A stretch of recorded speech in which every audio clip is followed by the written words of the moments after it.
David Bruskin has been an author, a director of development at a film production company, and a studio story analyst of films that collectively grossed over $1 billion, including Forrest Gump, A League of Their Own, and What Happens in Vegas.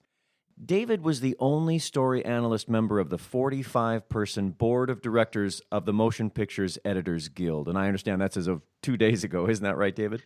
Right. David, yeah. Welcome to our program, and thank you for joining us this morning. Thank you. We have a particular interest, and we understand that you are interested in this story. This is a story about martial arts and Russ's history with it. But have you had any training in martial arts yourself? Actually, no, but I did have the pleasure for a short while of observing my son in some martial arts classes that he took. That's excellent. Is that mostly in California? Yeah, that was all in California, and that's when he was about 8 or 9. So that was a martial arts school teaching kids. Do you know what kind of flavor of martial arts that was? No, I believe it was a combination of different ones, but I don't remember the specific one. Sure. And did you admire it? Obviously you admired the situation and kept your son in there for a while? Yeah, as long as he liked it. I was impressed. They had many different ages, and it all ran very formally, but not dictatorially. So I was impressed at how all of these kids were so motivated and how all of the presentations were impressive. Yeah. As a father myself, my son's only 3, so I think we have a little bit to wait. But I wonder if he'll be interested in doing that. I've had a little bit of martial arts training myself, but nothing to the degree of some of the people we're talking to. So, right. But you are a story analyst, and you have done some amazing, impressive work. And may I just, as a fan of many of the things that you've been involved with, may I please just say thank you?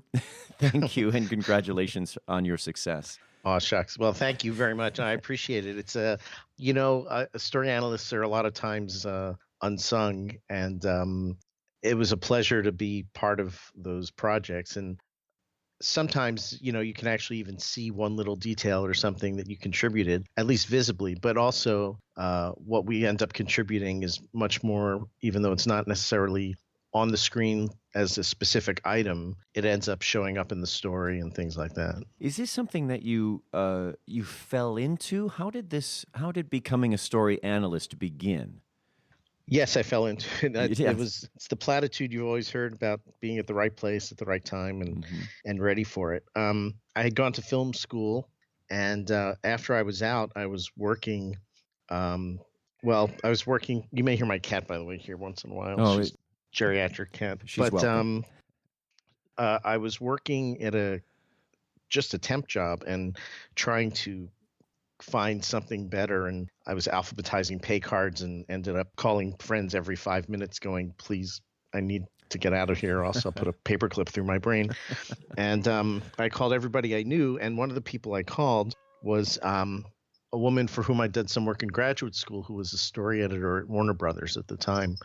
And she had liked the diagram I had done, the flow of the material through the story department, because we were getting computerized at that time, or they were. And so one day while I was in this other job, she called me and said, I want to hire you to be a story analyst. And I said, well, I kind of knew what that was, but I thought it was just a freelance job, because I had done it for some other companies for not very much money. Oh. But it turned out that there were union story analysts, the same union that represented camera and editing. Yeah. Also represented story analysts. And she said Warner Brothers had just acquired Lorimar, and they had a lot of material to go through. And she said, I can't say how long the job will last, but it'll be at least 30 days, which will get you in the union, and you'll get benefits and a retirement pension and all that. And so fortunately, she was in a position to hire me. And the only way you can become a union story analyst, or one of the few ways, is when all the other story analysts are working. And in those days, that used to be the norm. Wow. So, a little window of opportunity opened up. What an amazing She was allowed to hire off the roster, and I was one of the people she hired. Wow. And probably dancing in the aisles, throwing alphabetized pay cards everywhere. If I had known at the time what I would eventually end up doing, in that regard, I would have been dancing the aisles. But at the time, it was just, whew, okay, good, a different job. And Yeah. but I didn't realize how good it would be. So, as a story analyst, where along the line are you to say when a company says yes to a script, do they turn to you and wait for your approval, or where are you in that line of people who say yes to a script to greenlight it?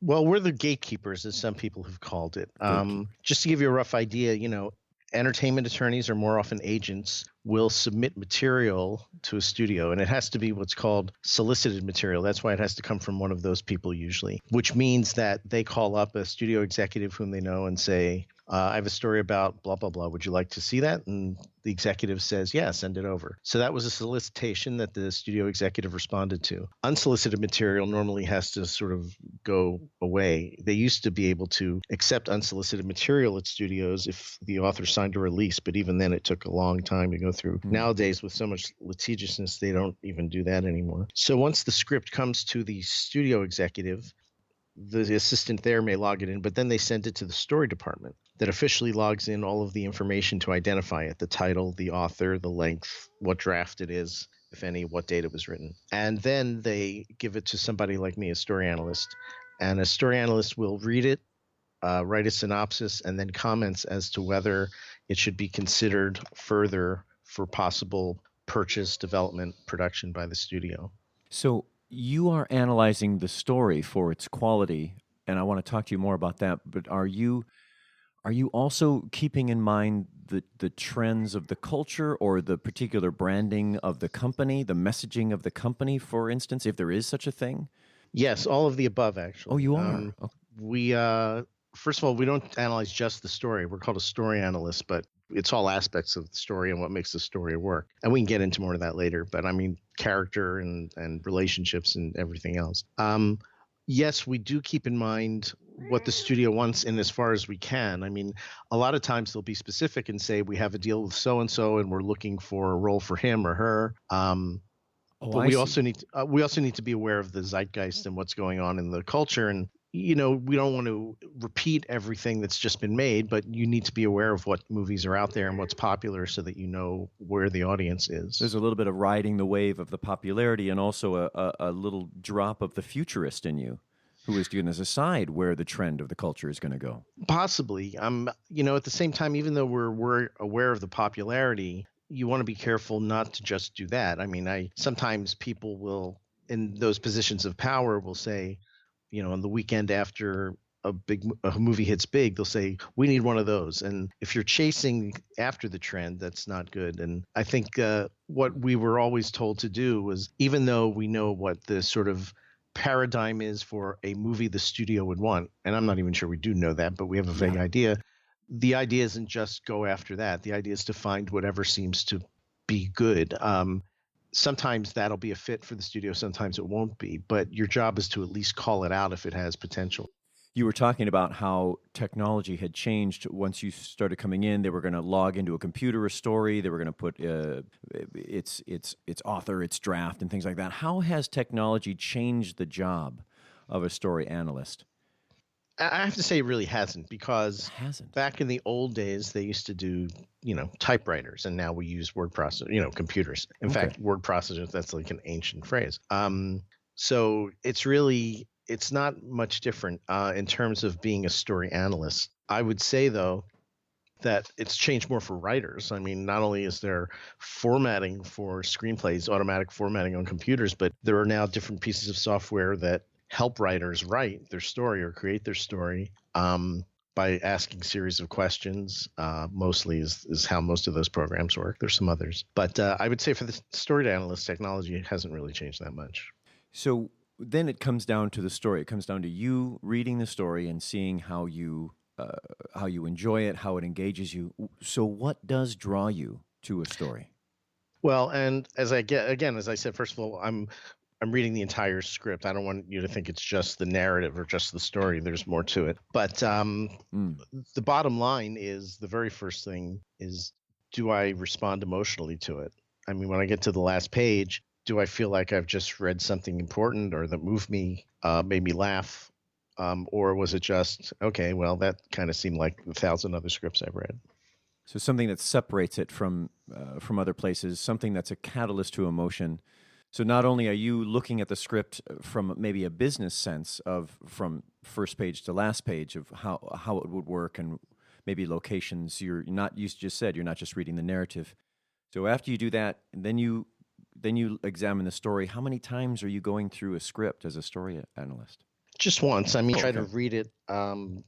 So you're almost reading it like you're a member of the audience. Ideally, it's good to read it in one sitting and see the movie in your head as you read it. And then when it's over is when you begin your evaluation of it. So, whether it's a high or low budget, sometimes they ask that, sometimes they don't. And of course, it's only your best guess. And they do ask locations just for reference and things like that. But, our key area is emotional response and whether it was satisfying or not. And if so, how? And if not, why not?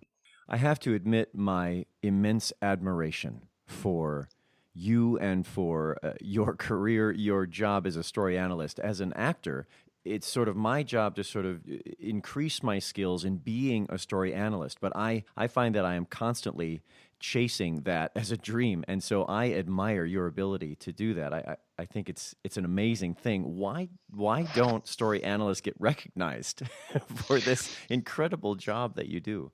Well, thanks. And frankly, it's mutual admiration here because, an actor really puts themselves out there and there's overlap between what you and I do in terms of understanding character as best we can and getting inside the character.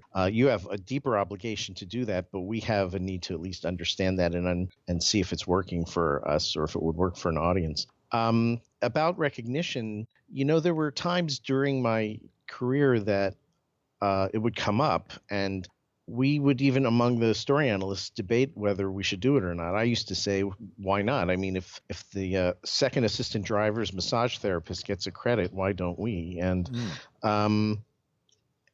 then it turned out a couple arguments came against it. One is that credits were so long already that a lot of people said the producers won't really go for it. One more name I don't think would make a difference, but I think the bigger answer was that all the other crafts, even though we're part of the same union, they're almost all represented. They're almost all by the film and by the production on the production side. And because story analysts are, first of all, pre-production, and second of all, we kind of work at the studio all the time, it's almost like we fall under a tool of management. I mean, not that we can hire or fire, but we're sort of on the studio side. And it's rare that studio executives get credit on the movies. So the underlings don't get credits either, if screen credit. So I think that's why it happened. And also probably the Writers Guild might be unhappy if someone else got credit for contributing to the story. Oh, I see. Yeah, I can completely see that. So you're a writer and you have been writing all your life. Do you write novels and scripts yourself before you became an analyst? Were you doing a lot of that on your own? I had been writing some screenplays, and I got paid for them here and there. Nothing you would have ever seen. I don't think any of the feature stuff ever got made, but I have a bunch of like music videos and other short form things that made it to screen. So, but yeah, I was just writing and doing that. And prior to that, I had written just in general pieces. Yeah. But I would certainly expect it. And you went on to write a book. How did you happen to write a book about the Three Stooges? Well, that was a great event for me. That was an oral history for the Directors Guild of America. The Directors Guild sponsors they commission a series of oral histories of different types of directors, anywhere from feature film to second assistant to commercials. They try to cover a different aspect of directing. And this was another right place, right time thing. It turns out when I was in grad school, a teacher I was supposed to have had a heart attack. And so the substitute who came in that semester was somebody who learned of my appreciation of the Three Stooges because of a paper I did on a comedy studio at the time called Educational, back in the silent days and early sound days. And when he saw I was a big fan, he appreciated that. But also a couple years later, through another bizarre circumstance, I got to host an evening in honor of Jules White at the Academy of Motion Picture Arts and Sciences. Jules White's name is on a lot of the Three Stooges movies as a producer-director.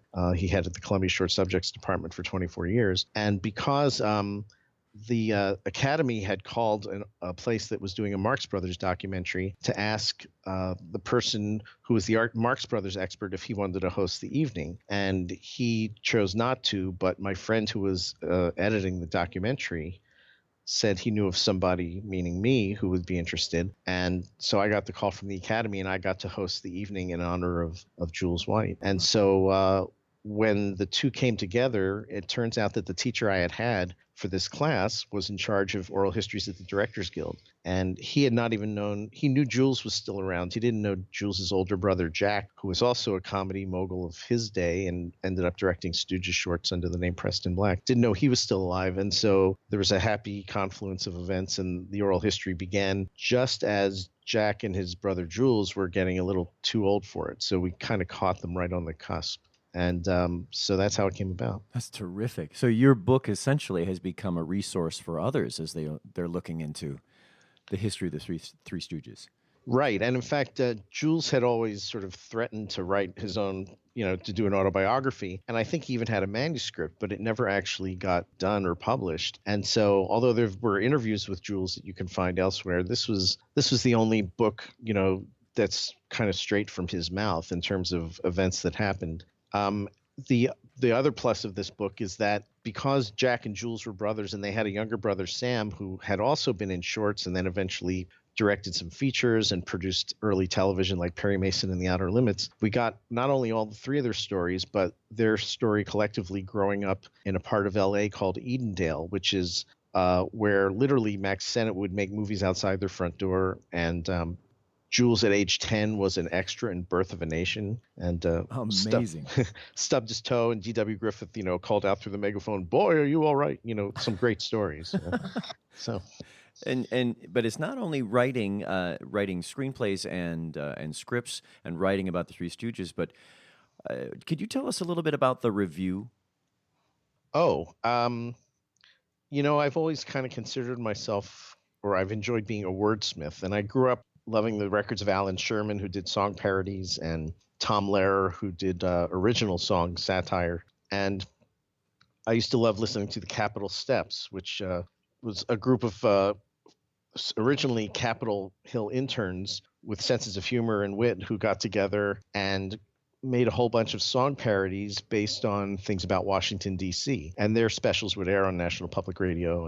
And there's also a thing called Forbidden Broadway that makes fun of the current Broadway season each year. And this has been running for years and years up in New York. So one day I was listening to the Capitol Steps on the radio while driving out here on the freeways. And it suddenly occurred to me, Washington's a Hollywood town about politics, so it's great fodder for them. Hollywood is a real company town about the film business. So there should be like a Capitol Steps for the film business.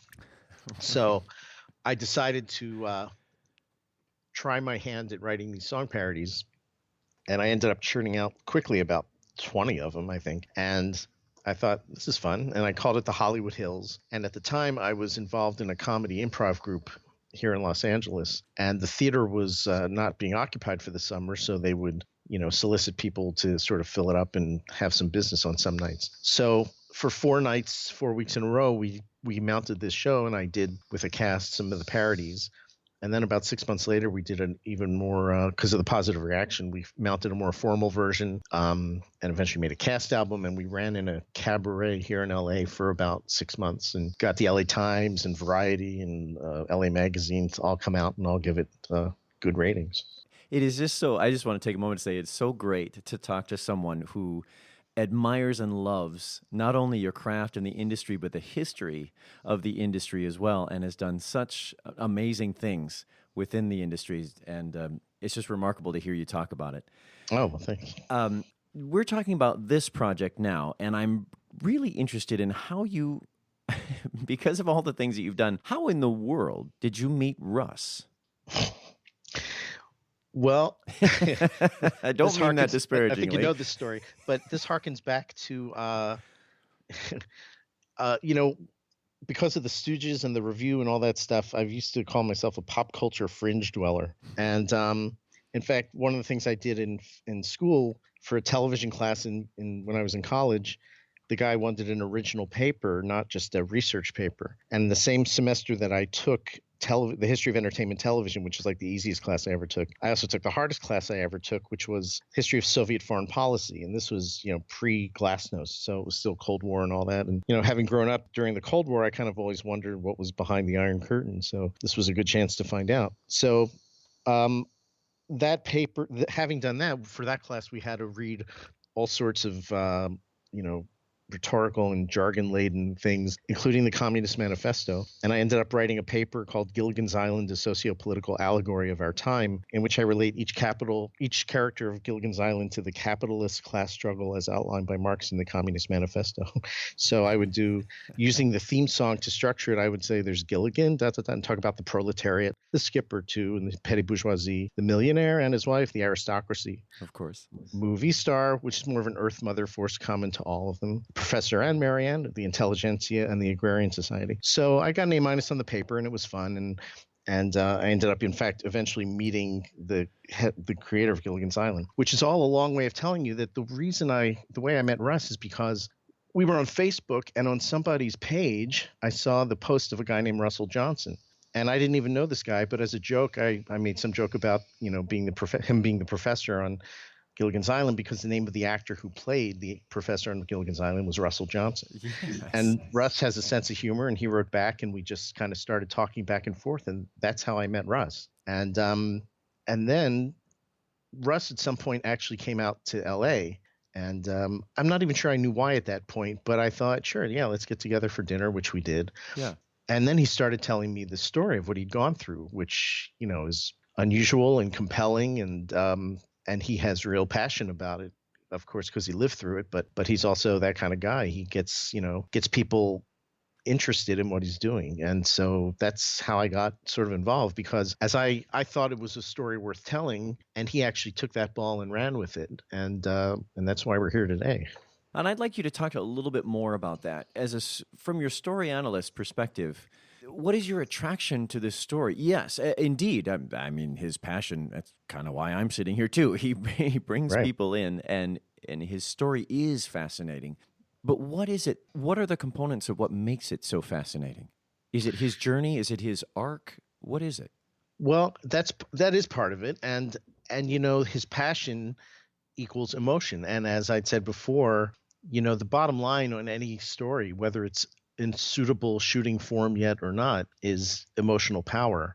And the combination of what Russ went through and hearing it through him as the conduit sort of brings it alive.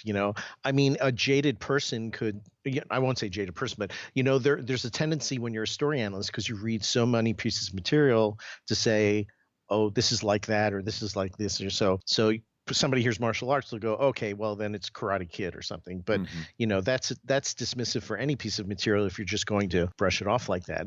The thing a story analyst has to do is actually be able to step away once in a while and recognize what's generic and derivative versus what has something more going on with it. And Russ's story is something more, because first of all, the position Russ was in at that point in his life was a pretty classic underdog position. He came from a sort of a difficult family and a not the best neighborhood, and was looking for something that he could grasp onto. And that's at a time, and at that time, that's when martial arts came into his life. And if you know anything about cults, I mean, a lot of kids who come into college and find themselves a little bit lost in the first year because they're alone or they're in a different city, that's when they're most susceptible to cults. And that's kind of what happened to Russ in his youth. And understandably, he saw role models and grasped onto them.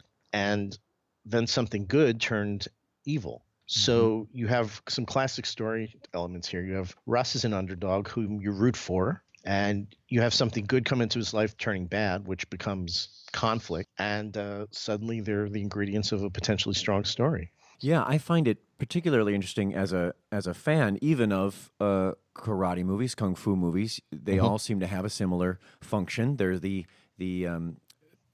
they're the action. That's all exciting to see. And in this situation, we've seen movies where maybe there's a controlling dojo, a controlling master, but there is that relationship between cultic-like manipulation of a young person trying to seek the truth that sort of transcends the genre of any sort of karate movie. Mm-hmm. I think that's right. Yes. And then, so that sort of skepticism, that transcends into politics, into religion, into any sort of educational institution that seeks to transform children and instead try to make them or bolster them into becoming who they have the potential to become. This is about really molding them and forcing them into a certain mold. And we certainly, as Americans, really sort of shrug that off. We want to rebel and find our own way. Right. And I think, many of the things you just mentioned will resonate for anyone who's grown up in America, whether you've gone through something like this, which most people haven't, but certainly there have been times in your life where you were looking for some guidance or friendship, and there are times where you felt like you maybe belonged in one place or didn't belong in another, or were being forced by social cues to sort of adapt. Who hasn't gone through that in adolescence? So I think there are a number of threads in this story emotionally that will resonate with different people. Do you think, as a story analyst, when you're analyzing stories for Americans, is there a different hat that you wear when you're analyzing story for an international audience? No, I mean, and first of all, it's, if we're true to the story and storytelling, Americans in the movies did not invent storytelling. The Greeks did, which is just sort of a way, and I won't say invented it, but they kind of formalized it with drama. But storytelling is something people respond to, and everybody being a person can understand what it's like to emotionally respond to something. I mean, there's a reason that American movies are one of the biggest exports of America. People love American movies around the world, in part, I'd say, because of this sort of emotional content and patterns that are recognized. So even foreign movies, although sometimes they're very different, a lot of them will be similar to American movies, just in the fact that a good story is a good story. Yeah. A good story is a good story. A human story is a human story, no matter where you're coming from. So there are lessons, universal lessons in this story. Do you think that there are lessons that we can pull from this in particular? Is there only a couple of lessons that you could name? It's funny. One of the oldest producers in Hollywood, named Sam Goldwyn, said, "If you have a message, send it Western Union." He wasn't big on on creating a message movie, which used to be sometimes in vogue. And I don't think Russ is in the process of making a message movie. I mean, the best kind of movies to me are the ones that sort of stand on their own and leave the audience to draw their own conclusions. So, you talked about international appeal. I mean, more countries in the world than not, will probably have people that can identify with a ruling totalitarian regime, which is kind of what Russ was experiencing. So to bring that to a human identifiable level, I think can be very appealing as a story. Excellent point. Excellent point. What would you like to see happen with this series?